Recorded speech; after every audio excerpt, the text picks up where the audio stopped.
everyone, welcome back to our industry dialogue series. I am Pragya Mishra and I am the AVP of Customer Success and Operations at Forceplay. Forceplay is a 360-degree employee growth platform. On today's episode of Industry Dialogue series, we will be discussing the topic of strategic employee engagement for building a great place to work. And we shall discover the secrets of creating a thriving workplace culture through strategic employee engagement. And to shed light on this topic, we have PL Malhotra, who's a seasoned HR professional with a track record in driving talent development and organizational effectiveness at global corporations like Cognizant and Citibank. PL is currently the Director of Global Talent Development at Cognizant. Hi, PL. So glad to have you here today. Wonderful to meet you, Pragya. Thank you. So, PL, when I was going through your LinkedIn profile, something I usually do before these sessions, I was intrigued by your various companies that you worked in. And when Anu and I were discussing how to go about this topic, we realized you would have a lot of knowledge and a lot of points in helping us understand in building great places to work. So, in your experience, can you give us a brief intro or a brief pro tip before we start on what has worked the best for you? I think, Pragya, that's a great question.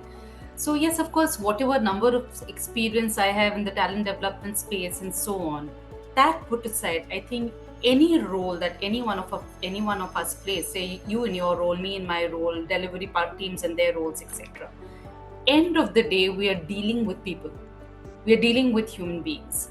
And irrespective of the job that we are doing to meet the end goals, we need to be conscious that we are constantly creating an environment as a leader where talent thrives and feels included and find their bearing. Whatever we are trying to do, be it HR, be it delivery, be What it are the key operations, indicators anything.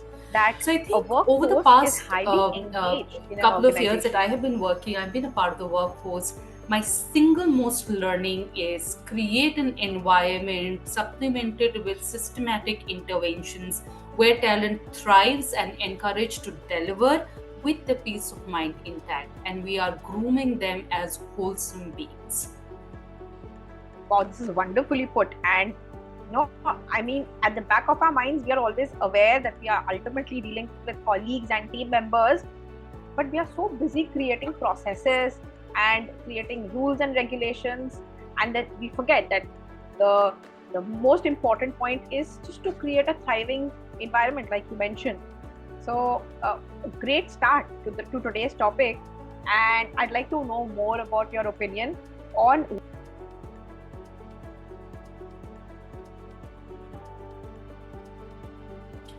I think again, there are a couple of indicators to showcase or to know if the workforce is engaged or not. But I believe the single most is, are they innovating and creating in their workplace or not? Are they encouraged to think out of the box? Do they have the acumen to think through and present their point of view or not? Irrespective of whether the project or the idea will see the light of the day, will it pass, will it fail, some of those things are separate. But single most factor is, are we innovating enough? Are we encouraging creativity enough? That's one. Second, a good engaged workforce is high on collaboration. Productivities come with a sense of purpose, and I mean, they are able to manage change well, they're taking decisions well. Decisions don't mean that the results are being met, but decision mean agile decision making into the course of work and course correcting as and when needed to meet goals.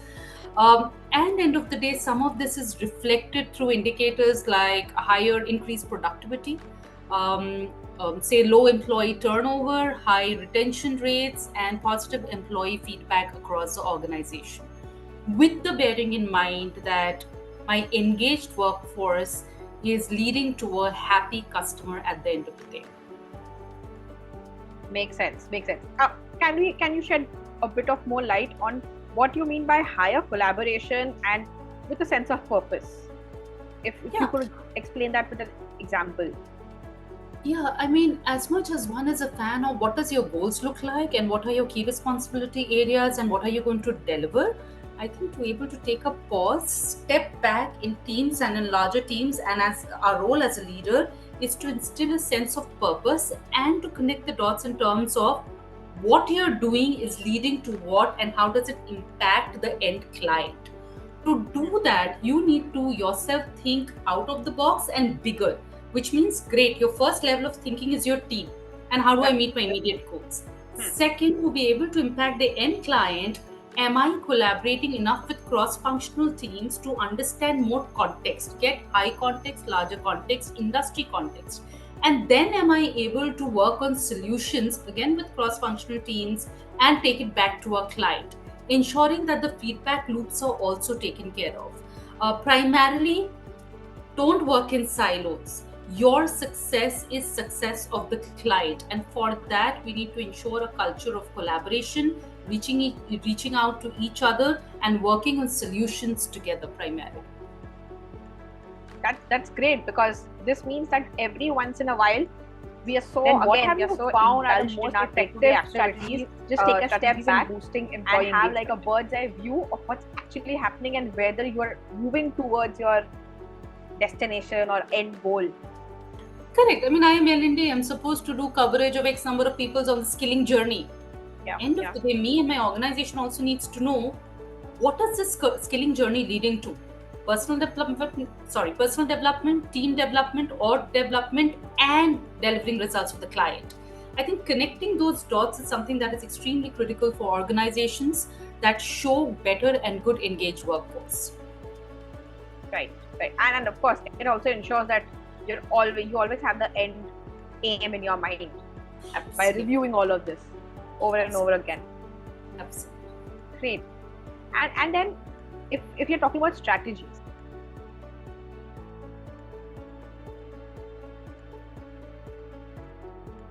I think, look, when it comes to boosting employee engagement, the most important part is to start with a good onboarding experience. When as orgs we initiate our relationships with our employees, the first touch point is the onboarding.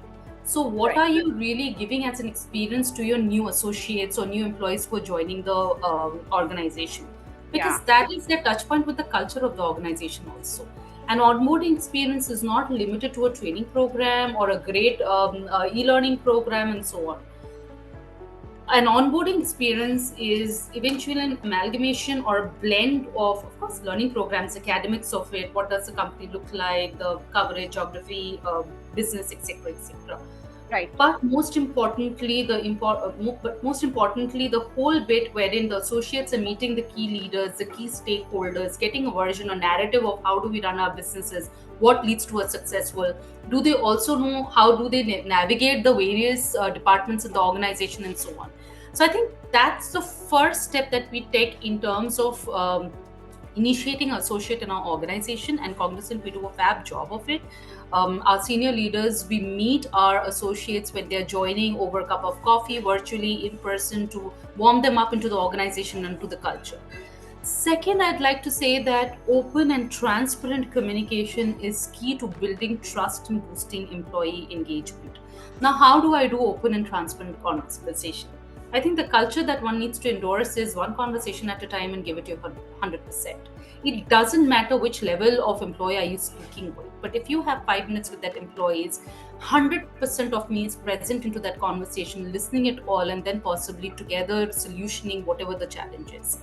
It needs to be systematically built into the organization also. What does that mean?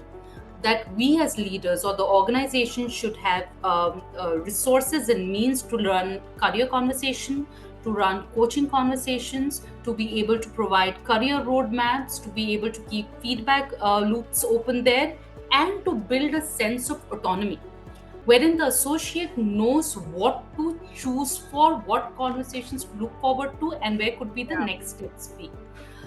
And the other bit, which is equally and more important, is the how of it. While we run some of these systematic interventions, coaching, mentoring, performance, year-end conversations, I think the overall ecosystem should be beaming of inclusion, should be beaming of diversity, tolerance, and work life balance. Those are your underlying factors that bring people together and builds that sense of purpose in them. Right, makes sense. And when we are speaking about onboarding, because that was a very nice, interesting point for me.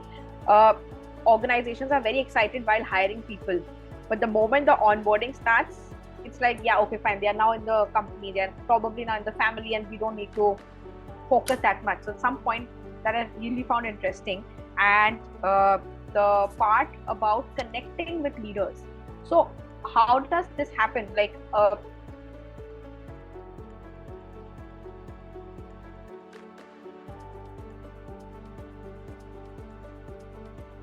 Okay. And it's a very interesting double click. Thank you for that question, Pragya. So I think in Cognizant we follow something called kudos newbies. Now, okay, what does that mean is as you're onboarded and you're going through the academics of the organization, the footprint and so on, business nature of business revenues, etc., we are constantly building interventions wherein you're meeting, the new associate meets the leaders. It could be a one-to-many format, which is kudos newbies, wherein what happens is the leader comes and talks about his or her journey into the organization and how he or she navigated and what were the challenges back in the day and what did we do differently and so on. Then we have one-on-one sessions under kudos newbies, which are coffee with your manager or coffee with the HR leader, coffee with the L&D leader. So they are directly not in your reporting line, but any associate who joins gets to have coffee with me. I'm the L&D lead, so he or yeah, she gets a different flavor and a perspective of the organization, and is exactly. also slowly learning to build a sounding board. If there is something that he or she is not comfortable with or thinks there's opportunity to do things differently, he or she's also got another person in the system that he or she can talk to. And it works both ways. We also get constant continuous feedback in terms of how can we do things differently and how can we make the entire onboarding experience richer for our newer associates. I think that is critical for our newer associates so that they find their bearing in the organization and then Yeah. they become the In terms of advocates of the L&D, culture. what Uh, the only thing is strategies or that what plans have while you we do found more kudos effective newbies in, or again, onboarding building mechanisms engagement to activities and initiatives? enhance employee onboarding experience, I think we as leaders need to be very, very aligned with the vision of the organization. And True. that needs to be demonstrated in our behaviors every single time we are interacting with internal stakeholders, that is associates, external stakeholders, partners like yourself and me. That is something that we live by every moment. Right. So whatever the leaders set the precedence as will be Correct. passed on to employees, especially the new ones who are so excited and looking, the ones who look forward to understanding the culture of a company. Uh, I'd like to ask a more specific question now. Now,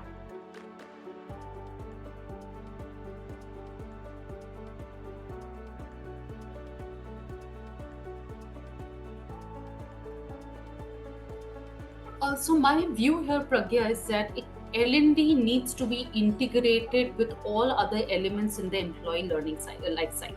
okay, Now, what does that mean? In the associate life cycle in the organization, L&D is a critical part of the onboarding into the employee's life cycle within the organization when he or she is performing as part of the teams, is getting promoted with HR, with businesses, and so on.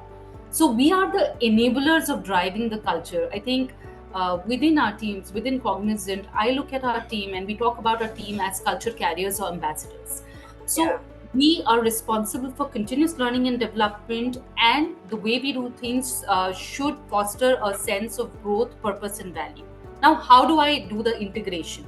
So there are personalized learning paths where we create differentiated learning experiences for each associate. Not everybody is the same. We have different correct, preferences related to that. yeah, We create avenues and opportunities for peer-to-peer learning. We recognize that we learn from our peers the most, and we are able to sound out what we think about a particular skill and so on. We are creating in the process of creating, and we have created quite a few micro learning, bite-sized learning opportunities for our associates. A lot has been done around just-in-time trainings, gamifications, and very importantly, every intervention that we do is backed up with feedback opportunities, which is again two ways. So we as carriers of learning and development organization, we are providing feedback on the courses, the domain, skilling, etc. And associates also, we also learning for associates in terms of what are the next gen skills that we need to talk to our associates about, Yeah. how are they learning well, and so on. And very, very importantly, today I believe if you need to do your culture well, if you need to keep your employees engaged, one thing that organizations need to adopt to is coaching and mentoring. And I'm highlighting the whole element of human What role does engagement AI and have intervention one to. in What we learn from each in other is creating and way driving more these than what we changes? learn from any other avenue. I think that's something that I'd like to call out. And yes, of Yeah. course, celebrating learning wins and achievements and so on to reinforce the positive behaviors. Right. I really like the point about coaching and mentoring and peer-to-peer, because again, in all of these sessions, one of the key points that have emerged is mentorship. That Correct. a well-constructed training program is always there, and then your courses will be there. But the effect that individual mentoring or just talking to someone about your learning goals will be highly effective. And there is one point that I'd like to talk about is the big question that is everyone is asking that.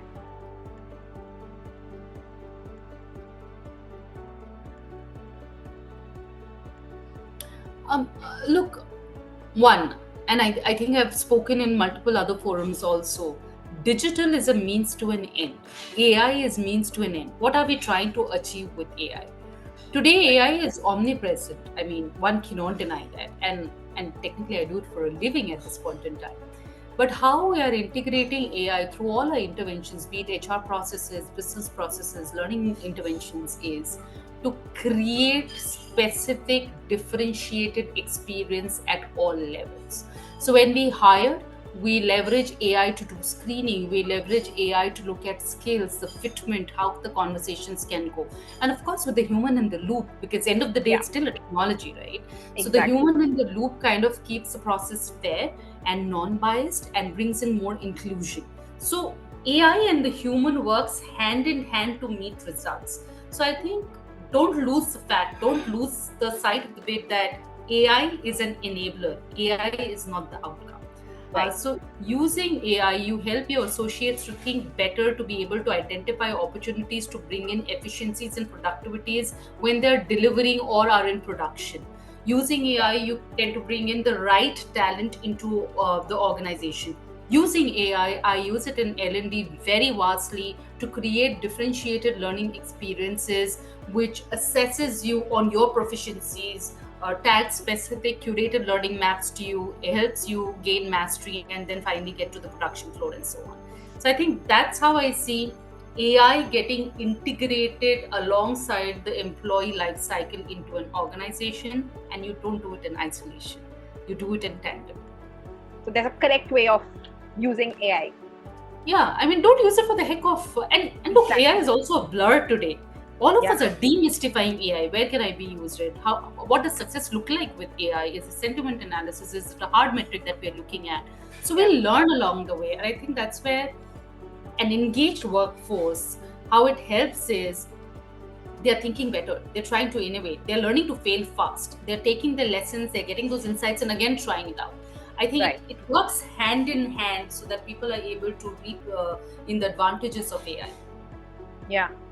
Very well said, because if you can use it effectively, then it will always work for you. What are the measures that you have found again the leaders of an organization, because from personal experience, track the progress. Our CEO towards driving common AI. What metrics and not just call it out. Let's say in a town hall, he rather promote it in a way by helping us understand how he uses it, so that his entire workforce can start using it. Absolutely. So makes sense. I completely relate to your point here. And AI is a propeller to the org goals. That's the way I look at it.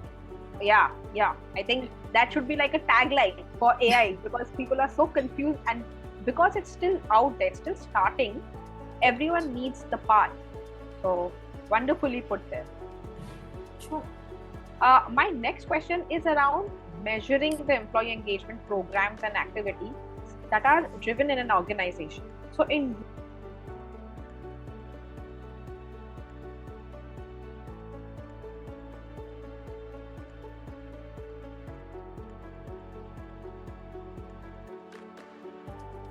hard metrics, and most organizations today do it, which is your regular employee surveys, which is Gallup, people engagement survey, and so on. You look at net promoter scores, the turnover scores, the turnover rates, absenteeism rates, retention rates, and most importantly, I'd also like to say client NPSs. What are your clients saying about Yeah. you? That is a great measure of how as org you're doing and how is your employee engagement. A happy employee leads to a happier client, and that's why the inside out culture, right? So Yeah. as much as I do employee surveys and get a sense of what's going on in the ground, if my clients are consistently reporting happy in terms of goals and objectives met and the net promoter score shows good, it is clearly an indicator of things that we are doing well internally within the organization. Right.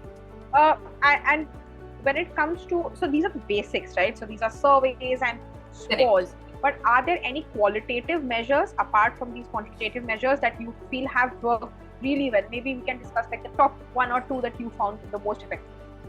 And look, I'm a big fan of, while there always be these quantitative measures and the standards and so on and so forth. I think what works in our organization in Cognizant is the entire coaching and mentoring culture, because that's where real people are talking to one another, sharing Yeah. feedback, how's their day going. Your Monday morning meetings are an indicator of how many people would really like to show up. And that's how I look at it. Monday afternoon when I meet my team, how many of them are on video already? Or are they still off video? To me, that's an indicator, because they're looking forward to meet your teams, they're looking forward to meet the manager, looking forward to talk the day out. So Yeah. I think these are those more qualitative cues in Yeah. knowing how are your teams really feeling. So as part of L&D, I think a constant endeavor is to create a culture of coaching, mentoring, feedback, performance conversations. Like as managers and leaders, we need to ace the different type of conversations we can have with our associates. That is very, very critical. And look for some of these cues when people talk to you, the visual cues, the verbal cues they bring into their conversations, because that is what replicates in the client conversations also. Yeah. So I think those are the metrics that I personally count on a lot more alongside the standard measures that go across industry. Right. So the micro indicators basically, where like we said, that quantitative will always be there, but you can always get a hint of the overall emotions and overall sentiments of your team and individuals. Correct. Like AI does sentiment analysis, as leaders with a good measure of emotional intelligence should reflect in our conversations, and we get to understand how folks are feeling into the organization. I love it when anyone speaks about emotional intelligence, because not a lot of people are sensitive towards this. And along with IQ, EQ has also been something that has been trending for the past few years. So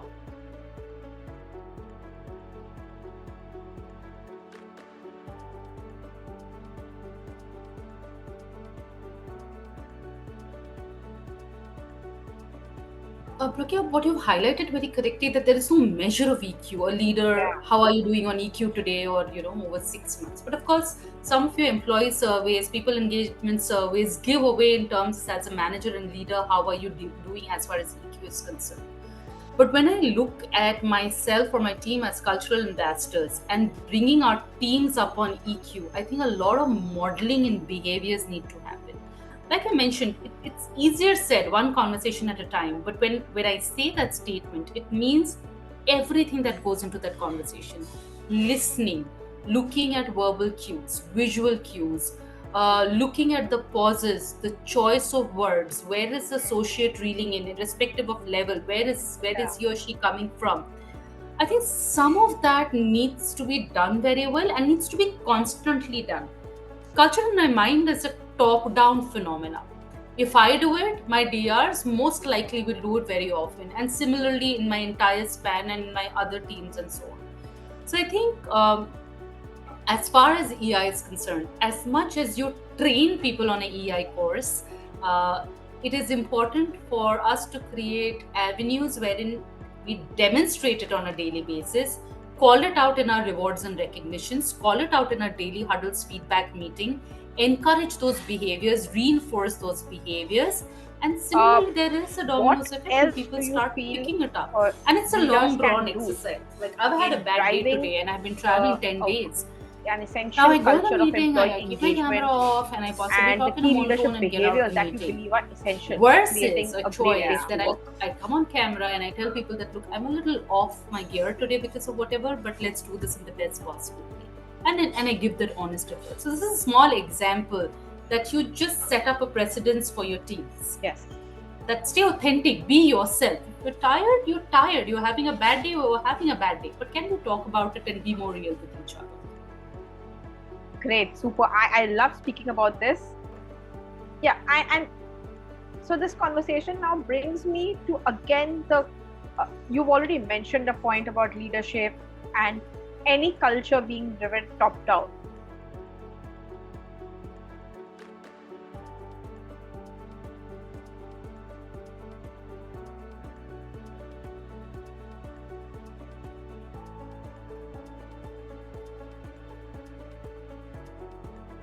Place to work.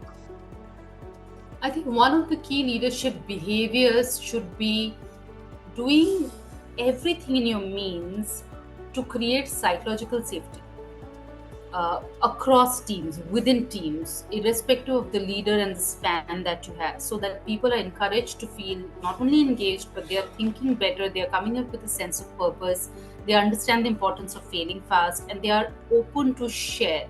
So you create psychological safety by ensuring vulnerability based trust. So as leaders, us and Cognizant, we're doing a great job. I think as leaders, we are very open to talking about what do we not know, or where did I really fail? Yeah, Mujhse, what is it that I couldn't do well? I think the other day I was in Hyderabad. We just met our CEO Ravi Kumar into one of our meetings, and he very openly was talking about opportunities where he could have done better or he could have done things differently, and how sometimes he looks at work-life balance as not a work-life balance but work-life integration as a phenomenon. So I think some of those real conversations wherein leaders come up with their own shortcomings or opportunities, that creates a lot of psychological safety for the larger employee bases, and they get that confidence that, well, it's okay to think differently, do things differently. Even if I fail, I am going to have some cover, as long as I have the end client in mind and the overall well-being of the Yeah. organization clients in mind. So I think that's something that is very important. And second, if I'm looking at engagement, I think I, as a leader, Cognizant as a leader, is constantly thinking of how do we create work-life balance or work-life integration opportunities. So I don't know what balance is today, but work-life integration, wherein am I able to take work to my personal space? And similarly, in my personal space, today I'm working from home. So I very nicely brought in work into my home. Similarly, in my personal spaces, am I able to go on a vacation, enjoy my time out with the family, and possibly take a call or two? Have I been able to normalize it within teams, with myself, set that expectation? I think as leaders, we need to encourage some of those conversations very well. And hence, in the process, fostering trust and providing clear directions that this is all right. You need to take care of your health and family and so on, also as you do it. And some of this primarily leads to an environment where, Pragya, each one of us feels valued, empowered, and included. And we look forward to our Mondays. I think that's where it is. Right. We again come back to purpose, and if Yes. I have a sense of purpose, and if I feel that my actions are definitely having great impact at the organization I'm working in, which is usually propelled by the leadership team, I will feel like I'll feel significant in the company. So that makes perfect sense. I've had a great learning experience today. Thank you so much for your valuable inputs. And again, just to mention, my favorite part was the EQ part. I can, keep asking you lots of questions around that. But thanks a lot for shedding light. Yeah, thanks, Pragya, and thanks, Anu. I think it was wonderful talking. It also, look, again, it's a two-way thing, right? While I spoke to you and maybe you have had a couple of insights, but for me also, as I spoke through some of this, it reinforces and affirms a couple of things that possibly one is doing well as an individual, as an organization, and things there where we need to strengthen our behaviors. So big thanks, Pragya, Anu, for making this opportunity happen. Thank you so much, Pierre.